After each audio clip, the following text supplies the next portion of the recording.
picture of their room and points out that there are water bottles in it. I'll just play you the scene in its entirety here. I think it's really quite important to watch. So, I was looking at this picture of your room, and I see 1, 2, 3, 4, 5 plastic water bottles in your room. And you're a role model. Do you know how long it takes for a plastic water bottle to fire straight? Maybe guess. About 1,000 years. So you have a collective 5,000 years of plastic there. Oh yeah, that's how. I have to have already commented, right?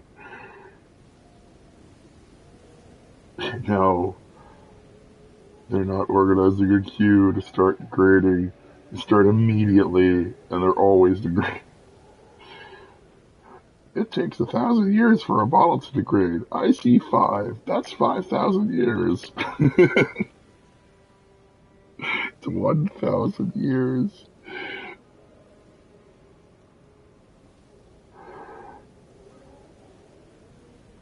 That has to biodegrade. But yet you want me to believe that you're here as a role model sent to save our environment.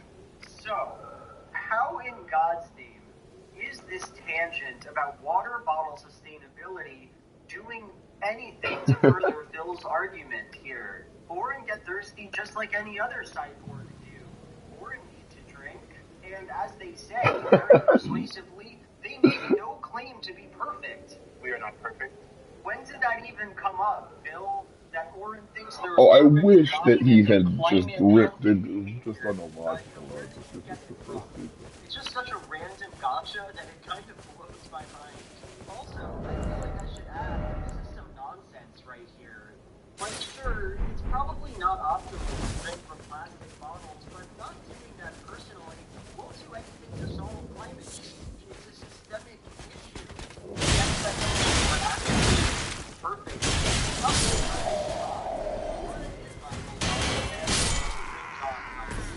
I don't care if their robot body does sometimes get dry and they need to wet it with bottled water.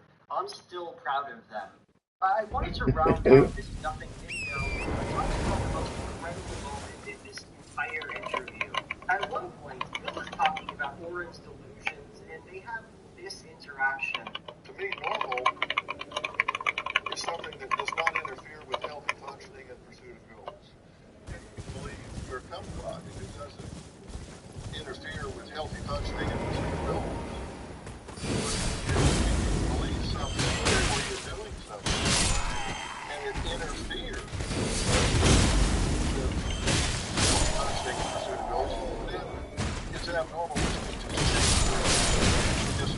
It's not everyone.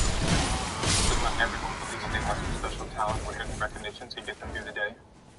Somebody can believe that they're unique or special, but does it interfere with healthy functioning and pursuit of goals? We are pursuing our goals. Orin owns Phil so hard in this conversation that it's frankly unreasonable. They're literally like, my delusions aren't harmful to me, Phil, which was essential to your understanding of his problematic beliefs. And then, Phil's just straight up done.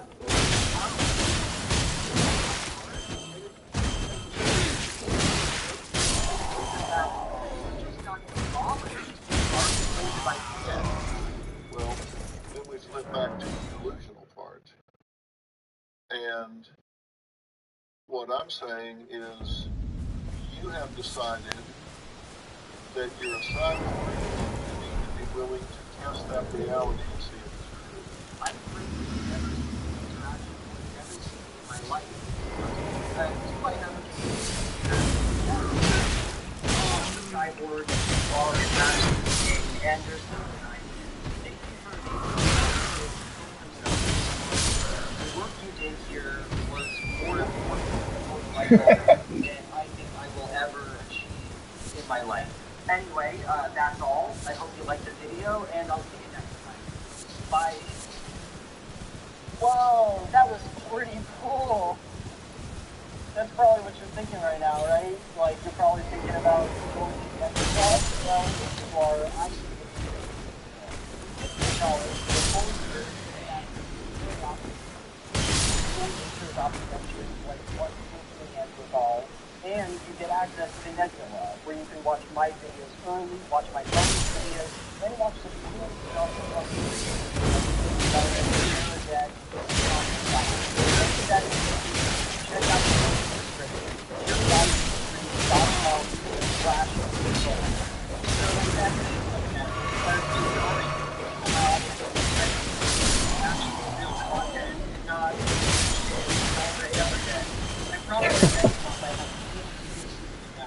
And the month after that, and after that. This was just a weird month for my channel, I guess.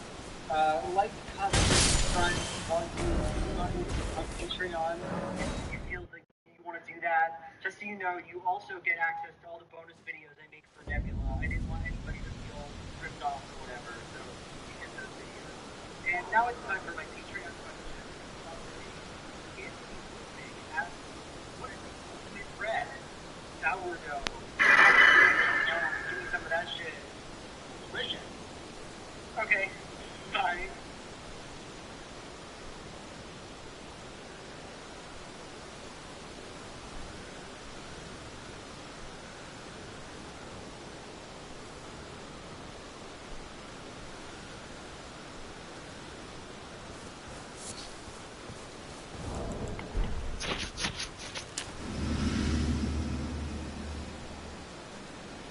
Hey everybody, today we're going to be talking about one conversation in one episode of Dr. Phil.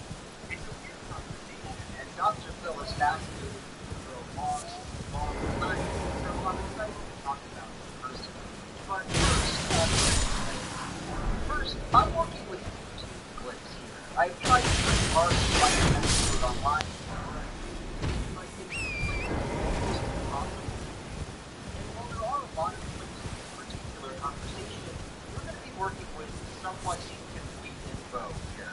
Second, this interview is a bit dark. It gets into abuse and sexual assault, so just know that going in. And with that, I guess we should jump into some sweet Dr. Phil content. So the first thing I want to do is Okay, that is almost what over. happened.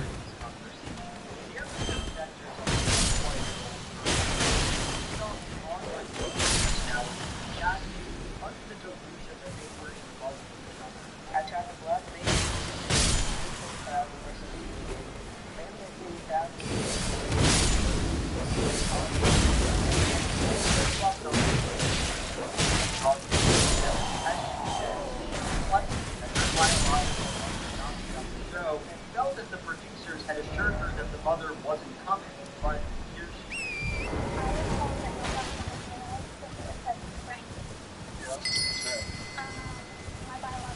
Dr. Phil takes this opportunity to explain that nobody tells you to have a show like this. Because you can certainly make this. Nobody tells me to put on my show. After this conflict, Phil talks to the other doctors and physicians and confronts her with information that obviously Jasmine has no idea who she is. Phil talks about the trauma that Amelia's faced and suggests that her condition is like the dissociation caused by trauma, and yet and also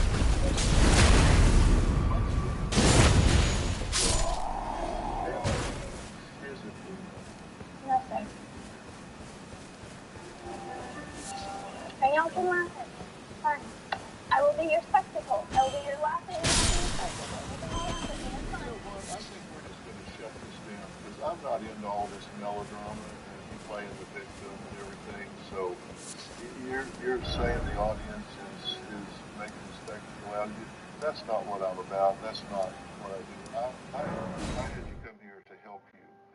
And you're saying people are ridiculing, making fun of you. You're going to be a spectacle. I don't want to be any part of that. I'm sorry. So, you know what? This has just gone in a really bad direction. Wait, what?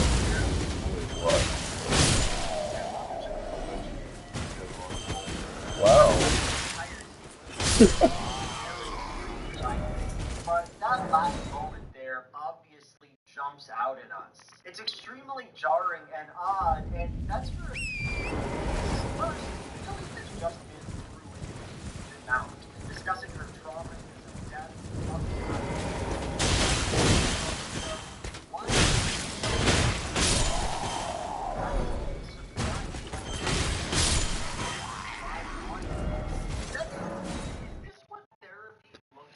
like in any regard, in any universe? How could you expect a stalker with delusions that you think are caused by trauma to act completely normal, never dramatic, never upset? Third, it's probably the a huge part of the show is the kind of comedy that comes from juxtaposing people's weird, fucked up lives with Dr. straight man common sense attitude. Someone like says a weird thing and feels like, how no, that's a weird thing about you.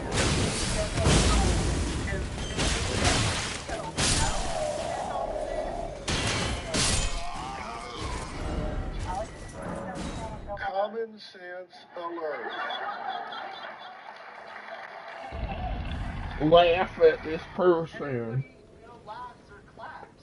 Even in this clip, I think you can hear some awkward chuckles faintly coming from the audience. So for Phil to imply that she's being irrational or strange because she doesn't like the audience laughing at her, well, that's weird. Okay, this moment is obviously baffling, and I'm not the only one who feels that way. On the Dr. Phil Reddit, there's one controversial post about how Phil should apologize to Bailey for what happened here, and the clip itself does have a fair number of dislikes. It's just so abrupt and off-feeling that it's hard to not feel a sense of unease and confusion when you watch it. But looking at it within the context of the episode as a whole, or at least the clips we have of it, I think it starts to make more sense. I think we can begin to understand what it's doing and what it says to the show as a whole. So, broadly, when I look at this conversation, you know, what I think about how Bill is constructing a space that functions both to control the subjects and the show. And here, that power is justified and legitimized over and over again through an ambiguous concept of mental health and psychology. It is the very first moment of the conversation. As Billy complained, she thought her bio mom wouldn't be invited, but she was. Dr. Phil doesn't just push back against this point, he absolutely crushes it. First, he says this, that Bailey is living in a fantasy land. So we'll just find this out right now.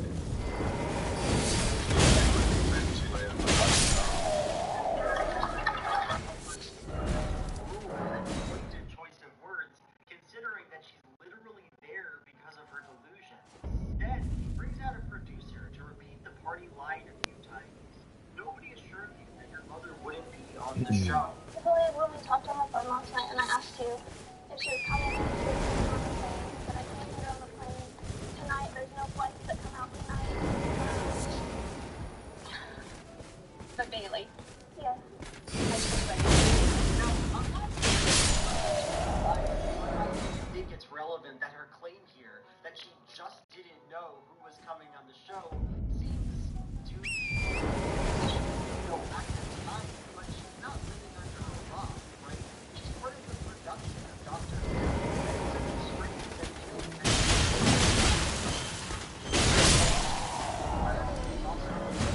Almost like they were, I don't know, trying to manipulate Bailey into coming on the show by acting like there was a good chance that her mother wouldn't be on it. Could be. It's possible. Anyway, during this whole process, Dr. Phil said, like 3 separate times, if she doesn't want to be on the show, then she should just leave. Would you like to leave? Because you can certainly leave, because nobody tells me who to put on my show.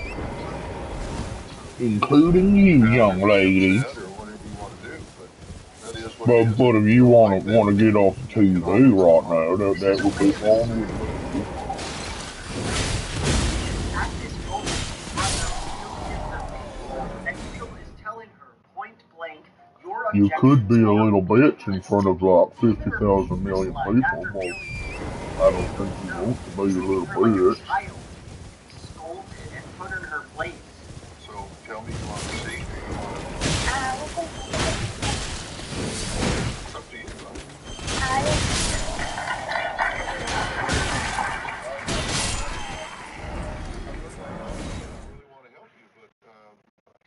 I don't live in fantasy land. And what's his justification for all this? Well, here it is. My producers don't tell me what clinically I'm going to do or not do. I make that decision. And he gives the same justification again later on in the episode when he's talking to Bailey's mother. Like, my mother's not supposed to be here. Well, are you kidding me? You don't dictate what I do from a clinical standpoint. There's not one chance in hell that I would talk to her without her responsible parent here. My producers don't tell me what to do clinically. That's my decision. This is the language of a therapist running a practice, right? It's his job to approach this mental health work in the way he feels is most productive. His work is designed to help people. This explains and rationalizes why he had to treat her this way. And we have to ask, what kind of clinical work is this, right? Who's helping?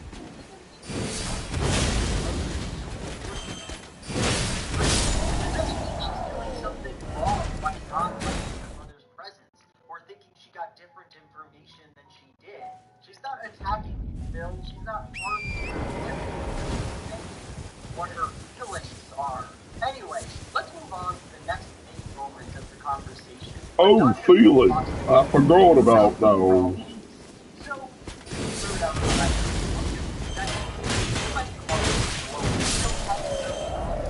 experiences that Bailey has had and how they might be contributing to her current delusions. Now, I'm not a psychologist. I'm not equipped to make any sort of determination about anybody. Past traumatic experiences certainly seems grounded to me at least, and it's proof that feels more normal. That said, in here, the whole situation starts to feel very strange. Dr. Phil notably does not talk to Bailey about her trauma.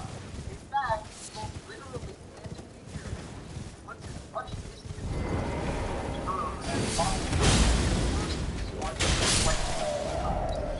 The first time he reads off some texts that Jasmine sent to Bailey. She doesn't know you, and she's making that clear. The second time, he gives an oddly detailed account of Bailey's trauma, the nature of these events, and the date that they happened. I think there have been some traumas that you have experienced.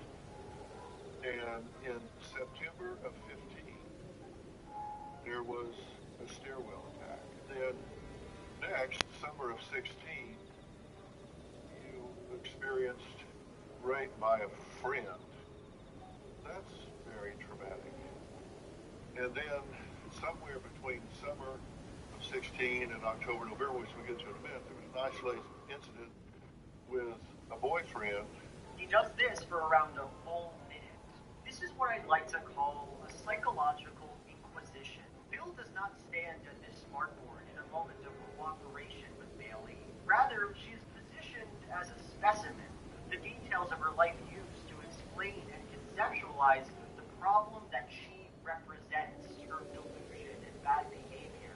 So we have this trauma, this trauma, this trauma, this trauma, this trauma, and it's the very next month that you start this obsession with Jasmine. And notable here is that for all the time she spends on Dr. she's never asked about her how she got to this, how she wants to cope with her trauma. The episode revolves simply around getting Bailey to see that, no, this person she's stalking does not know who she is. From Bill's perspective, from our perspective, Bailey is not meaningfully engaging with thoughts and feelings, but an object through which Bill, the subject, can express himself. As an aside, this is not a strange situation for Phil to find himself in at all. Basically, anytime a person comes on the show, the episode is spent solely on Phil's involvement. One of my favorite examples here is when two women came on the show thinking they had been for years. Instead of ever asking them about their situation or personal experience, he mostly just spends the whole episode proving them wrong in more and more elaborate ways. In 2017, just over a year ago, and they were all negative, right? Every single one of them but one. Only for them to be like, okay, well, fuck off. I still think I have a big prejudice. Go fuck yourself, Bill. I don't think I'm sorry, but I don't think she did the ultrasound look for a baby. I don't think she looked for a baby, just like all the other ultrasounds that I had. You look for a baby? I did. Which, honestly, if I ever go on Dr. Phil, if I ever go on that show with a cryptic pregnancy, you have my word that I take that show with a cryptic pregnancy. I am not giving anything to that man. He'll go red in the face saying, you don't have a baby, you're not pregnant. I'll say, oh, well, you tell that to my big belt. Tell that to my big baby belt.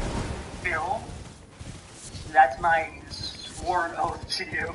Maybe the only reason I find this particular moment revealed so striking is just the viscera of it all. Seeing this 50-year-old dude who clearly does not give a shit who he's talking to, just unceremoniously announcing every trauma his subject has ever experienced. It's very sobering just how little agency or personal consideration she is afforded in this moment. Anyhow, let's move on now to our final what we've already talked about, where Phil asks fans to go. And I think that within the context I provided here, this moment starts to make sense. Because when Bailey says, you can all laugh, I don't care, you can all laugh at me, well, she's kind of puncturing the fiction of the show, right? In this moment, she confronts us, yet somehow in reality, laugh at her. They already laughed at and jeered her when Phil said his piece about how she lives in La La Land, and they obviously would do it again. You may live in Fantasyland, but I do not.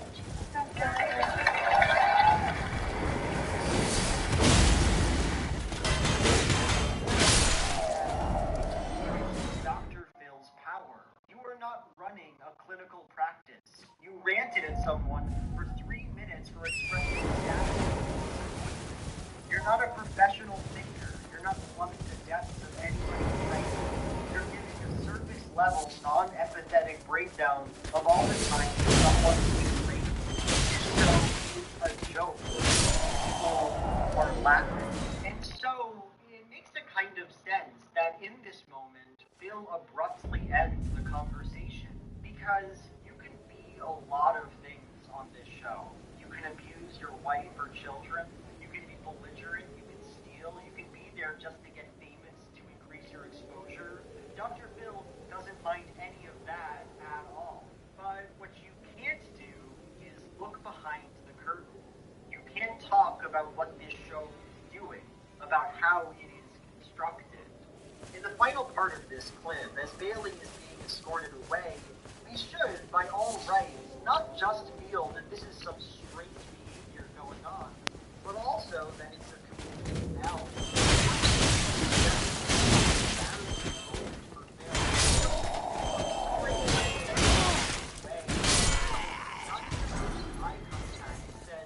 Well, you certainly have. I apologize that I offended you in any way, shape, or form. It was never my intention. You certainly have. So, Christopher, if you'll take Bailey off, it's good to meet you, and I wish you well. Wow. She offended you, Phil? She hurt your feelings? You couldn't deal with a 21-year-old survivor being a bit traumatic? You're a failure, and a coward, and that should be obvious. But that's not how this moment feels, is it? It's not how it played out. Like Dr. Phil is getting rid of the offensive, attention-seeking weirdo, maintaining the integrity of his clinical practice. It feels like he's winning. And how else could it feel, right? What else could we expect to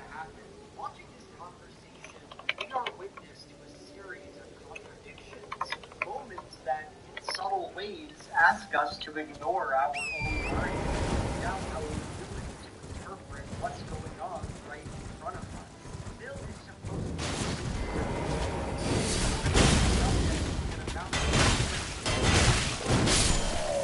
understand people's emotions and behaviors, and yet here he provides no room for Bailey to express herself or have emotions.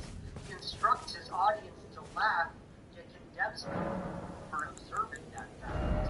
And through these contradictions, this cognitive tension, Dr. Phil presents himself not just as an authority, but as the authority. Because the rules keep changing, because his understanding of psychology and reality is an ever-moving target, if we are to watch this show and enjoy it, we have to assume that none of that matters. Assume with no evidence or rationale required that he's right, no matter what. Performed for us in miniature in this random episode of Dr. Phil is a totalizing, self-justifying, and absolute system of control, of power. And as an audience, we are expected, almost required, to identify with that power. Okay, that's the end of the video. I hope you enjoyed it. It was kind of a hard one to write, but I do have other Dr. Phil videos that I could make if you guys would be interested. I love Dr. Phil, and I love making content about Dr. Phil. Anyway, if you did like it, be sure to like, comment, subscribe to my YouTube channel. Potentially, you can find me on Patreon. I have a Patreon. That is about I would love that. Anyway, that was the question of the video. To ask you, what is the biggest minor inconvenience of public online? Honestly, I quite like most things about being a public figure online, which I guess is a bit embarrassing. I do want to have more subs online, though. That's the number one thing that I think about. Like, oh, that's minorly irritating to me. Oh, also that when I make a joke tweet, people are like, hard on taking that seriously. One time I tweeted that all anime was bad, and for literal days I was getting people mentioning how garbage my opinion was, how actually repulsive it was. But I don't think all anime is bad. Okay, bye.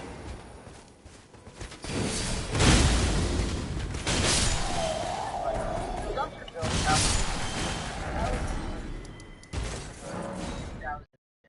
Dr. Phil invites 6 people to stay in a house in LA for a week. A skinhead and a black person rates white people, a fat phobe and a fat guy rates gay people, a homophobe and a gay woman rates straight people. This is a social experiment. That's what Dr. Phil calls it. He actually coined that term. Today in the Dr. Phil house, we start what I like to call a social experiment. And the purpose is, I guess, to resolve bigotry. Now, we didn't do this just for the sake of fireworks, although there will be plenty. We did this to help break down the walls of hatred and Wait, well, you're... This show was hard for me to find. I've known about it for years, but it wasn't accessible anywhere. In the end, I offered $200 to anyone who would lend it. And luckily, I guess, someone did. The version I have doesn't all we have is a lengthy clip from the way back, right? Some things are out of order or corrupted or straight up missing, so the authentic experience of the show is, as of now, truly lost. Usually, I try to write videos with some kind of overarching argument, but because problems are not on the I just want to walk these are 3 of the strengths of the first episode I have ever seen in my life. I think there's something out there. And it's exciting to talk about. I think it's worth because at times it's not an easy watch. It's not the easiest thing that you can do. But it has something to it. Episode 1. Goodbye for now. The show with a Boston exercise. The first thing he wanted to participants to do is establish within 10 minutes who will be bunking with whom. You have 10 minutes to work it out among yourselves and figure out who's Hello, bunking with person, who. whoever you are. Feel free to leave a comment. Kinda even forgot that I was streaming, but that's okay. I'm just farming this. I'm farming night pants off of this thing.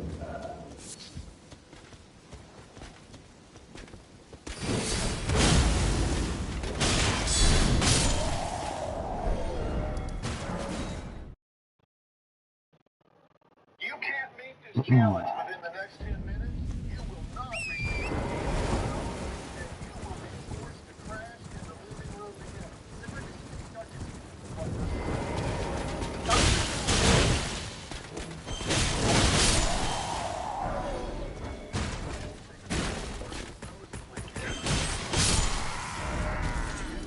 Meaningless chit chat. Why aren't they talking about racism, wonders? Why aren't they drilling down and getting down to the fact that they hate each other? Why you would expect such a thing, I have no idea. It's plainly not what actually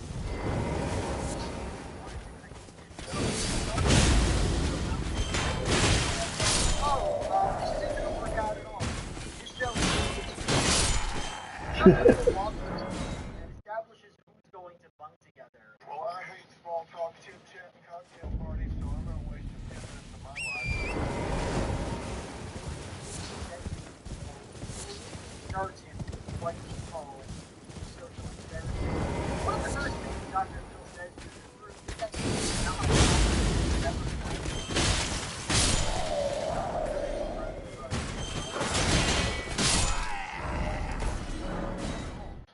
You may leave here even more entrenched than you were when you got here. You may leave here less bigoted, more bigoted, or I don't know.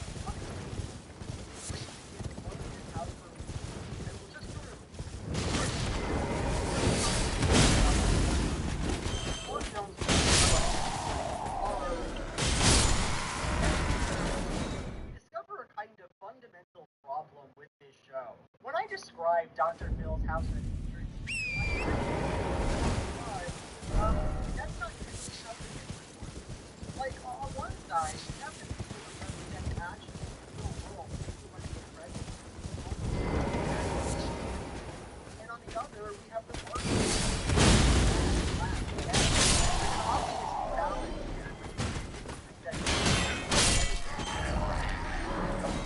Still, you think, maybe they hit the jackpot. Maybe John, the fat person they found, Tessa, the gay woman, believes she's morally superior to the straight.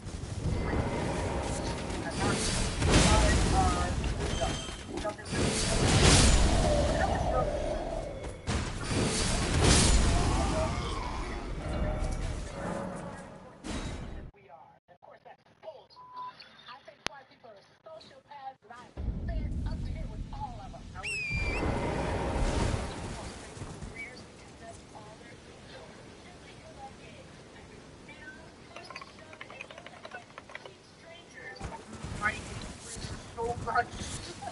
Sure, they say they hate the opposite group, but it's just nonsense. And when you juxtapose theory and production, I have a big hatred towards homosexuals and No Mexicans mean nothing, just all white. I would much rather kill myself than be fat. no matter how hard Dr. Phil tries to argue otherwise, you don't actually see the groups you're supposed to hate. They hate being subject to bigotry as they repeat over and over. And I don't like it all.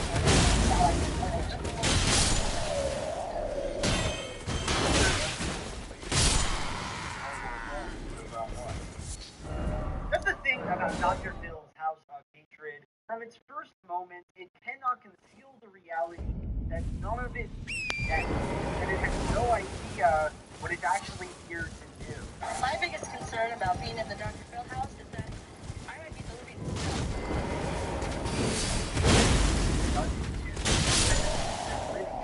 Out of every other crazy watch. Dr. Phil is everyone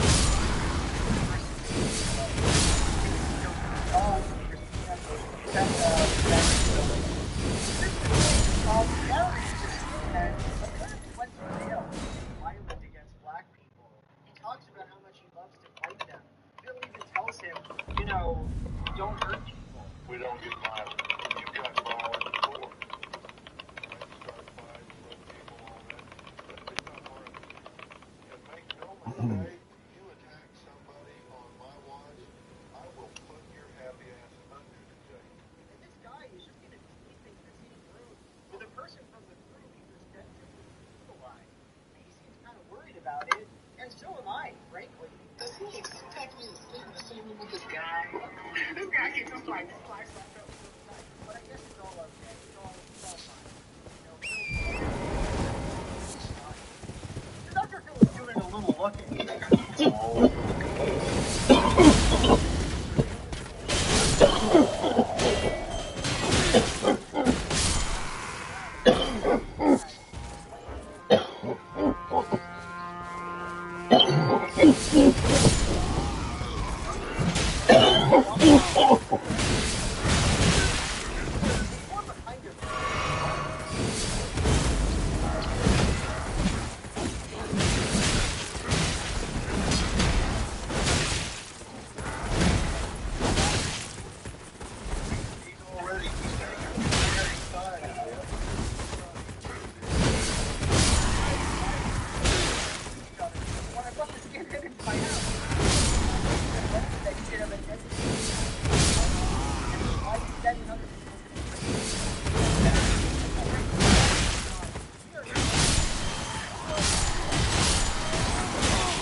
Episode has been an absolute roller coaster so far, and there's lots of material we could explore. But I have an idea. What if we first focus the bad guys? What if we just made the rest of the episode about the bad guys and specifically focus on bringing out bad guys? Just kind of that thing. I just want to that cast member is such a chapter house. And he had a somewhat infamous run on that show. Even so, I'm not going to get into John's story here, because I don't think it's relevant to anything I'm going to say. I'm far more interested in the show itself than in any personal evaluation of its cast members.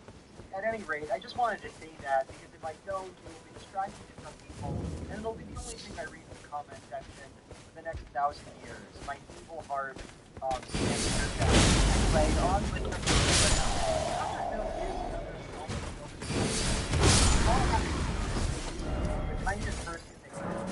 It's time to get down to the dirty work. This house doesn't clean itself, so you guys have to. So this is an important bonding exercise, no doubt, and it's going to make everyone way less bigoted.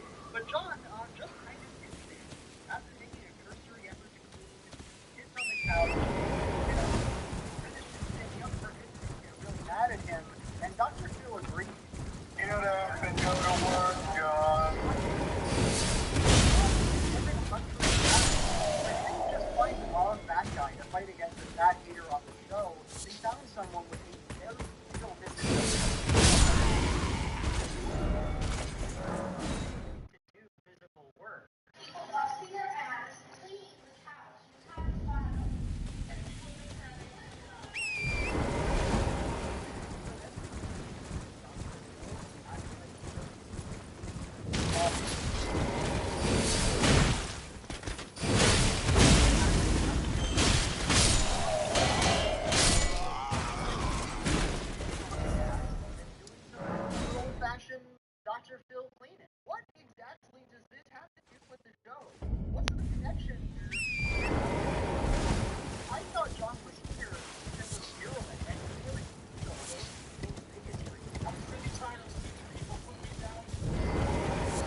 up where we left off. Dr. Bill comes to the house, things are getting out of control. Out of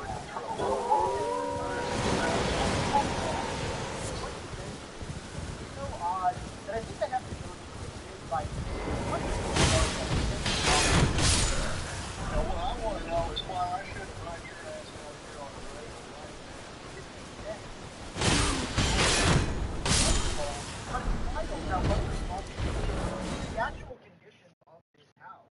He never explicitly mentions what the other participants did. They're not allowed to talk to people without her. And I have to wonder if that's because of nothing to do with this house.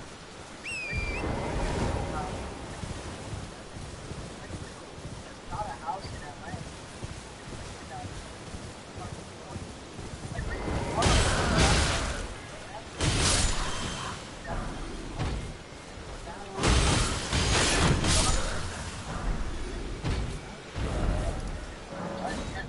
So yeah, you know, whatever smell he might have, it is most directly Bill's fault and the fault of the producer. I imagine they ended up getting the cleaner from this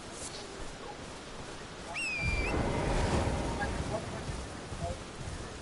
Bill's just memory. In an extraordinary moment, Dr.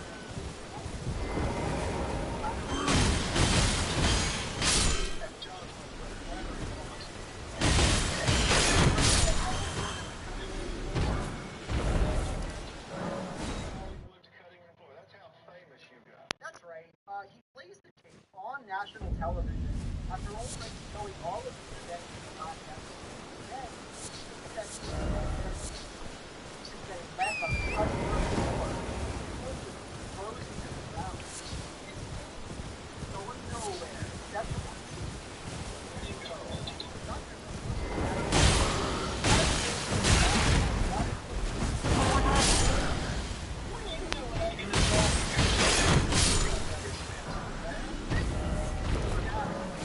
explicable scenes in the entire show. You should know better. Bill says to the skinhead himself. Why should you know that?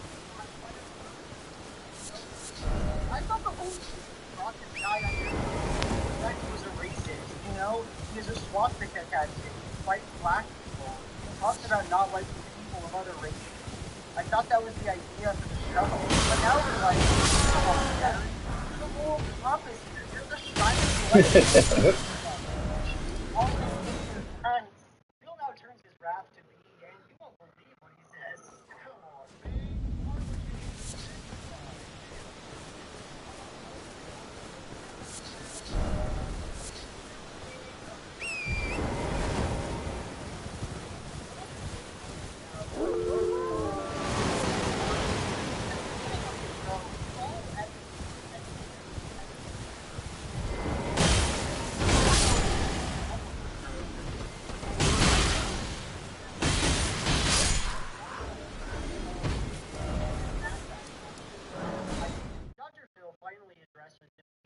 the other contestants concerning John, but he doesn't like this.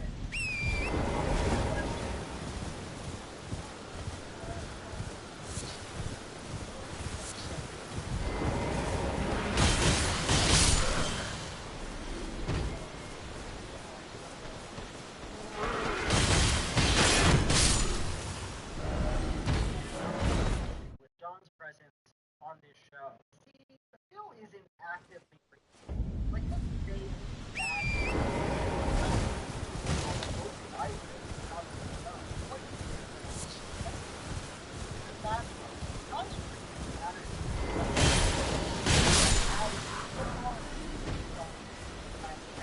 and he's been kind of moral warrior, pathological. Get up and go to work, John. To be clear, John is not at a healthy weight for him. I'm not arguing that. I'm just saying that fight against this woman that and it's great. I just have woman that guy is how is it going to be everyone needs to be healthy inside that kid. How's that one healthy? That's something I'm thinking about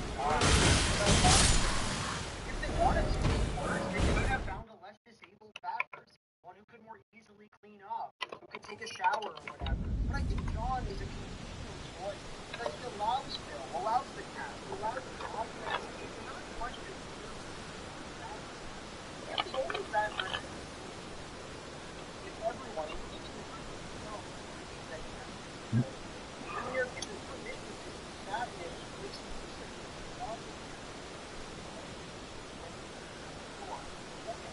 immediately Dr. The next day, are discussing homosexuality. Gay people, I don't think they're just normal as far as the mindset goes. The conversation is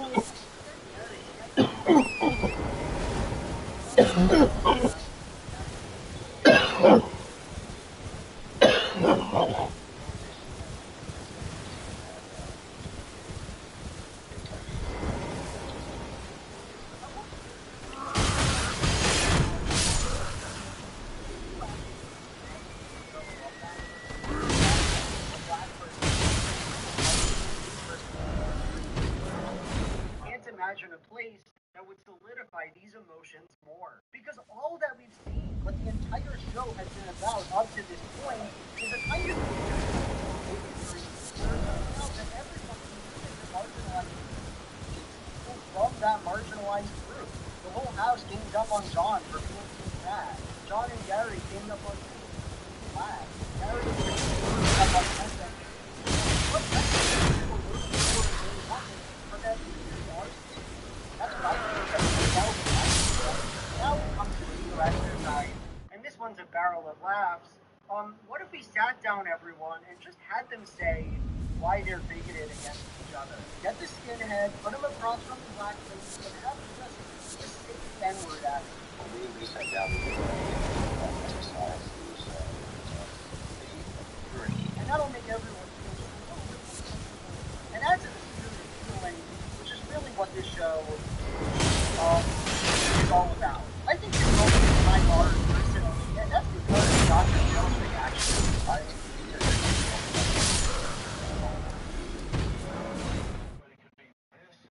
Well, this just leaves me speechless. I don't even know what's going on. When I had the idea to have everyone never do that, Dr. Phil's voice of the show is just pretending to not know what it is.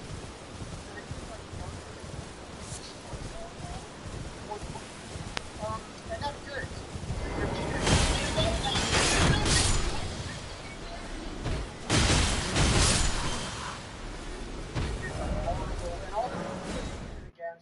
Say they don't like that. I believe murder and homosexuality goes hand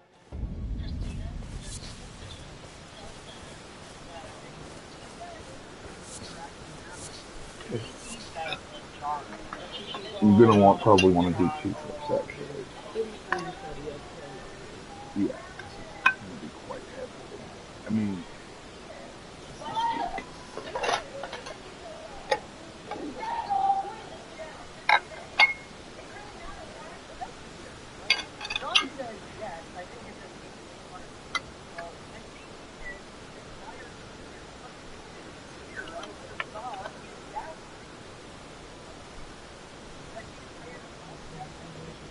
what? I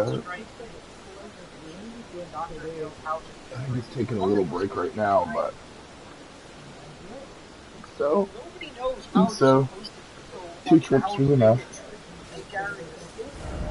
Yeah, I mean, we went into it with some thought in our heads.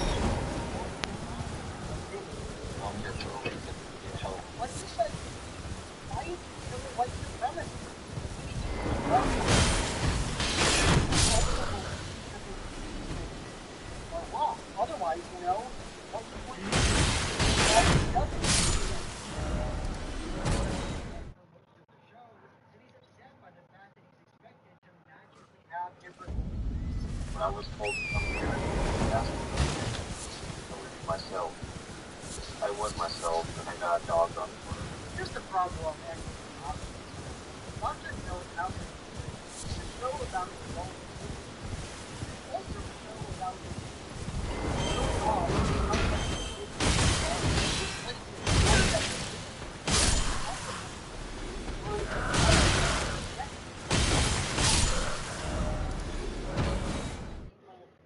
know that that position is actually wrong. It's very strange. Anyway, the game ends,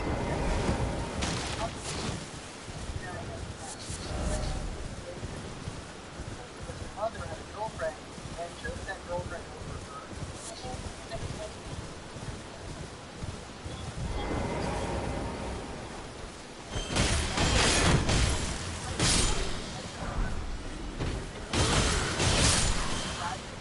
We can't begin to comprehend what her mother might have felt, or to understand how like all affection or what her mother did.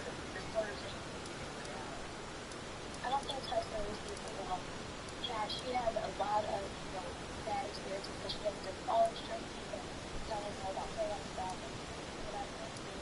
And I thought she was really hard for me. I don't know what to make of this moment, but frankly, I do find it very funny. What did you want us to say? Oh my god, I'm so sorry. I guess it's okay that you hate gay people now. I completely get it, considering your mom, Dr. Phil, a virgin, but a terrifying robot from the wall, truly is Big Brother on this show. He's always the television. We were sitting at the dining table with that Looking at the secret Dr. Phil. Why? Why is it like that? Why don't you just go to the house, Dr. Phil, and all these niggas in the house, just let them survive. Why don't you care about them? the screen time that Dr. Phil was on the screen. Again, I can't wait to see the whole TV thing. That's crazy about what happened to Mr. Don't help everyone. Come up with these questions to ask. I want you to be thinking about that you personally want That let me tell you something. We never see these questions anymore. That don't have part of the show. For not to be there because a lot of questions. But who knows? I don't know what to do, but I choose to believe that everyone just forgot about it. That just didn't want to get this question. Put it out the show. So let's play a little game. Dr. Phil hears off the people they're bigoted against, and they do little bonding exercises together. Tess and Christine, for example, a little rock fight. With all that in mind, what do you think the other characters are going to do in this episode? Feel free to pause here. Blackface. They do blackface. Nikki was on a fact about how the audio is that big, so thankfully we don't have to hear it. Gary does blackface. It doesn't look good either. I mean, of course it's not going to look good, but I would say he looks especially sick. He seems excited about it, but I'm not sure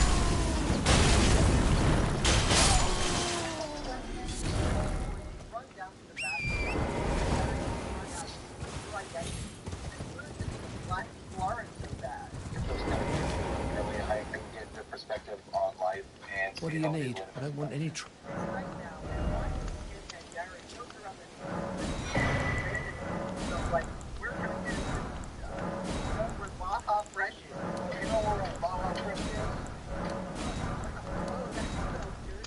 Where did you get that from? Yeah, that smells good. Where'd you get that from? For the record, it looks like this. My son went to the bar, helping with him, and they had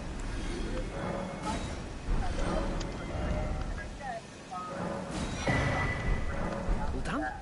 Well, getting the answers out of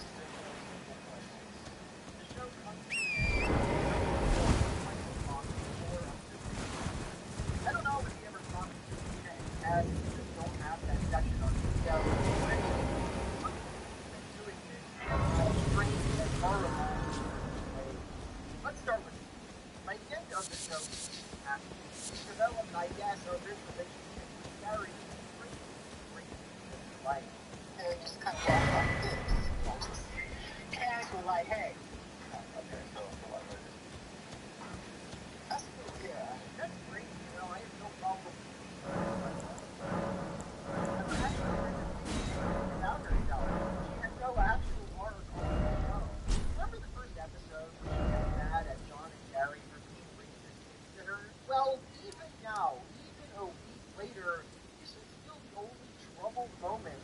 Dr. Phil refers to. You had given your power away to some white guys that were pissing you off.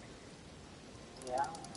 And when you did that, let us take your dignity.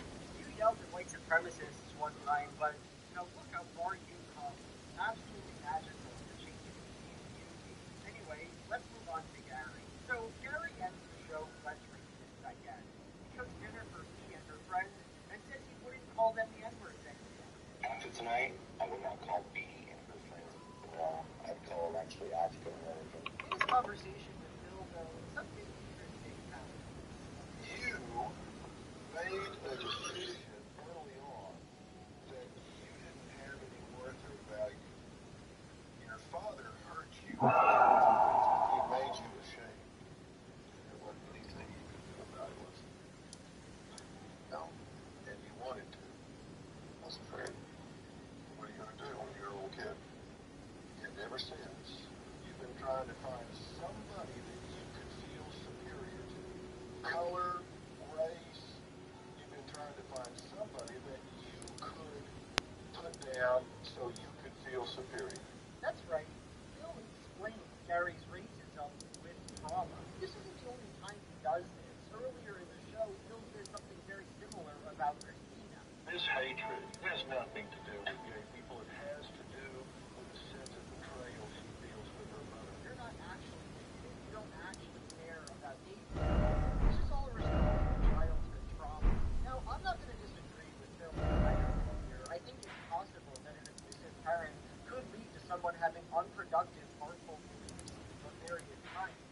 But clearly, that's not all or even most of the story. There are obviously many, many people with abusive parents who don't go on to become skinheads because skinheadism is a very particular ideology that comes from a very particular environment, a racist environment.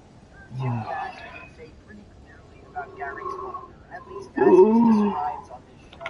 First, he was horrible and physically abusive. Second, he was a skinhead who advocated skinhead beliefs to his children. I didn't feel like taking my life. And yet, in Phil's analysis, he doesn't even mention the second fact. Gary was made to feel small when he was young, now he's racist because he wants to feel big, and that's all we have to say. I could write a whole essay about this kind of logic, and someday I think I will, but for now, I'll just say that Phil's approach to Gary and Christina speaks to a kind of fear of politics. If we were to accept that homophobia and racism were words obviously from trauma or from genuine political ideologies shared in conservative communities, then we'd have to think critically about the world we're living in, about the reality that people take these beliefs seriously, that they come from somewhere, something. And Phil just doesn't want to do that. Perhaps he can't do that. And so he makes a show about hatred that is afraid of looking hatred in the eyes. If, after all, racism is a coping mechanism for your bad father, it's almost like it doesn't exist at all. Let's move on to Stacy. So, I guess the fat suit worked on her. Stacy doesn't hate fat people anymore. Me really being able to put myself in that position definitely made me realize what it would be like if I was overweight. Phil must be some kind of genius because he knows that if you take fat folks and put them in sumo costumes, you're going to be singing a different tune by the end of that afternoon. And that's a Dr. Phil capital P promise. A really horrible thing about this conversation, though, is that, so for some reason, John is like he's just sitting there. And that's not the case for any of the other talks that Phil has. After congratulating Stacy on her incredible tattoo progress, Phil says this. If this guy weighed 170 pounds and had the same attitude, you wouldn't like him very much, would you? No, I I think you would.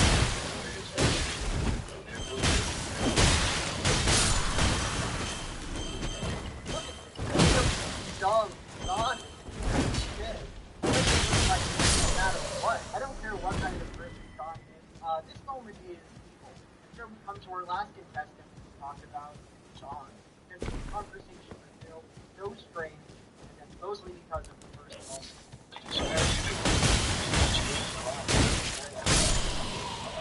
It's interesting that when I said, how are you doing, you started discussing your weight, when what you did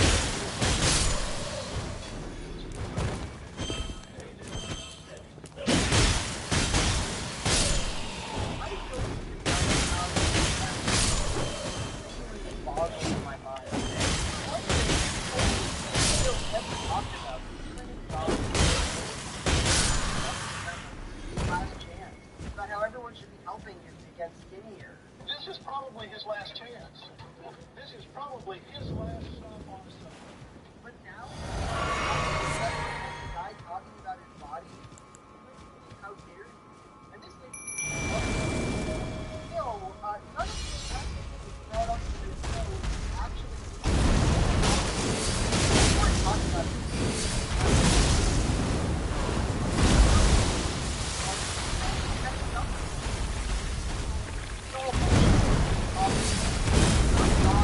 Why is there so I just Dr. Phil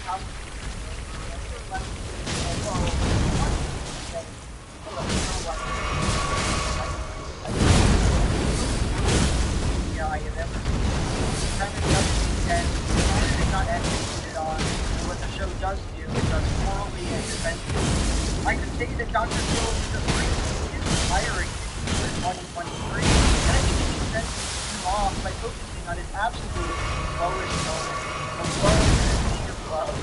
But I think I'll end here also. Some of you wonder why I care about it, why I want to do it so long, why I'm ignoring it, and I think the answer to that question is kind of simple. In 2006, Dr. Phil brought a sensible figure into his house, and in 3 episodes of TV, the results were horrible. Showed some lack of understanding what the difference is. Some participants were very excited. Blackface, fast food, calling her fat participants and encouraged everyone else to do the same. And for all that, nobody cared. This was not a news story at the time, and in the intervening years, it has been all but forgotten. If you look up the show now, you'll find an empty IMDb page. You'll find a random thread from 2006. You'll find the video I made trying to locate the show, and you'll find a thread where people talk briefly about finding it for me. And yet, even as it has been relegated to the annals of history, even as it went unnoticed in its time, a bit of meaningless background noise on daytime television, when you actually watch it, it feels momentous. The show is so surreal, so sensational, so ridiculous, that I have a hard time understanding how it ever got thought it was a good idea. I think live but it was the world I cannot imagine. How to go down the secret and there is something about it like that. Wow, that was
It's basically just sight.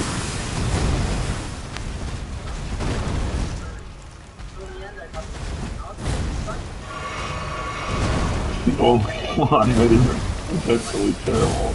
Although I guess in your feed you can probably see some shit that you want to see.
hustle culture, passive income, work from your garage, multi-level marketing, investment scams, cryptocurrency,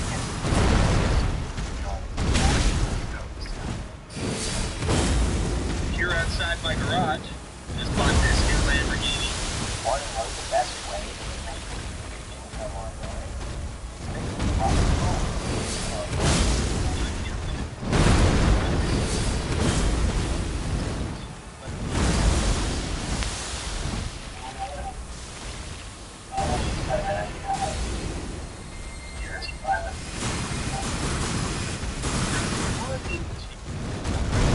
Got my undies in a bunch because I feel like we have Damn it. goddamn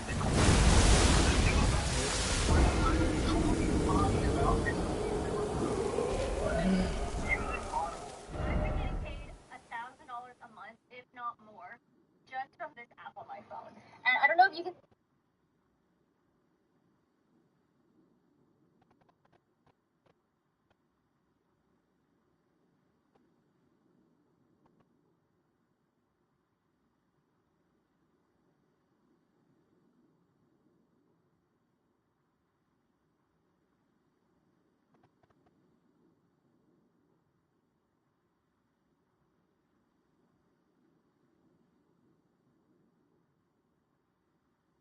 Republicans across the country are asking Elon Musk to do one very simple thing that he is apparently incapable of doing. And that very simple thing that Republicans of all elected offices across the country want Elon Musk to do is shut up. Just stop talking for a while, especially, according to Republicans in the Senate, stop talking about Social Security because you're terrifying people and they're going to take it out on us. As we all know, Elon Musk recently referred to Social Security as a Ponzi scheme. During his interview with Joe Rogan, he made comments on Fox News that suggested all of Social Security and other entitlement programs, as he called them, could be cut. And then just a couple days ago, he said, quote, "By using entitlements fraud, the Democrats have been able to attract and retain vast numbers of illegal immigrants. Basically bring in 10, 20 million people who are beholden to the Democrats for government handouts and will vote overwhelmingly Democrats, as has been demonstrated in California." Which, no, it hasn't, but that was during a podcast with Ted Cruz. He said that to Ted Cruz. Illegal immigrants. Social Security which they're not. But that's what he said. And Ted Cruz didn't check it. But other Republicans, on the other hand, that same chamber where Ted Cruz serves, are not happy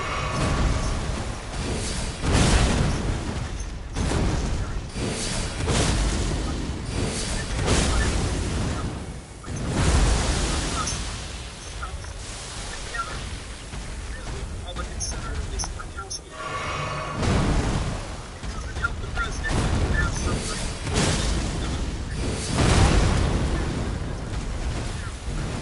it worries Americans.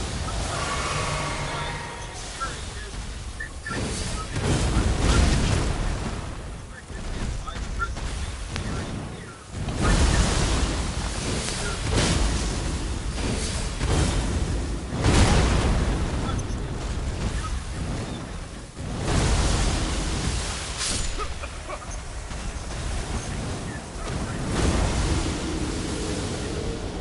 according to Professor of Political Science at Rutgers, Ross Baker says this.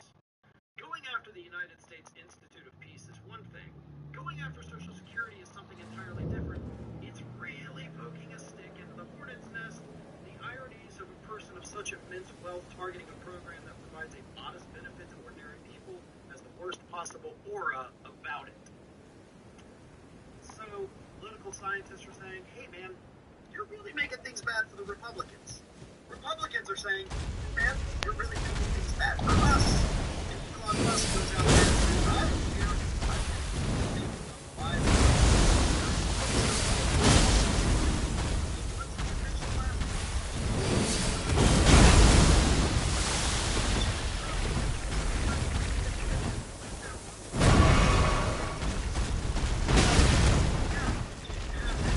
couldn't happen. Can't happen. Possible happen. But Musk is out there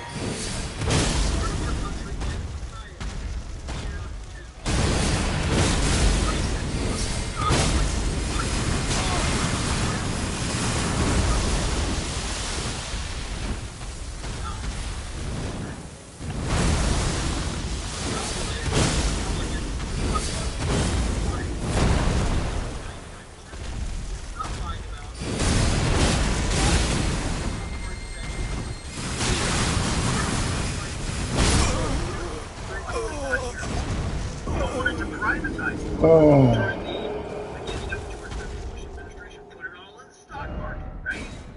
Well, you would have lost everything. You would have lost absolutely 100% of everything because the stock market crashed in the financial collapse that happened during the George W. Bush years. You would have wiped out Social Security.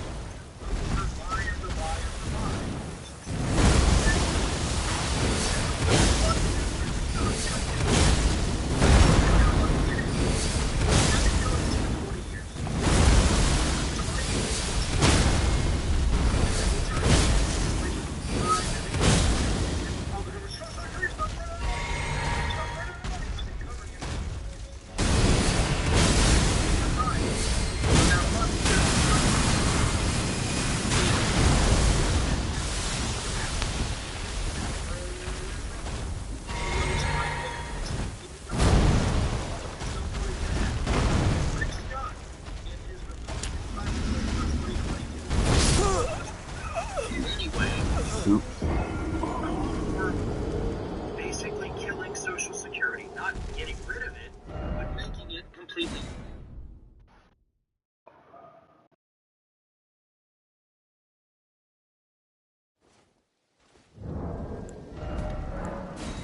Kill that later.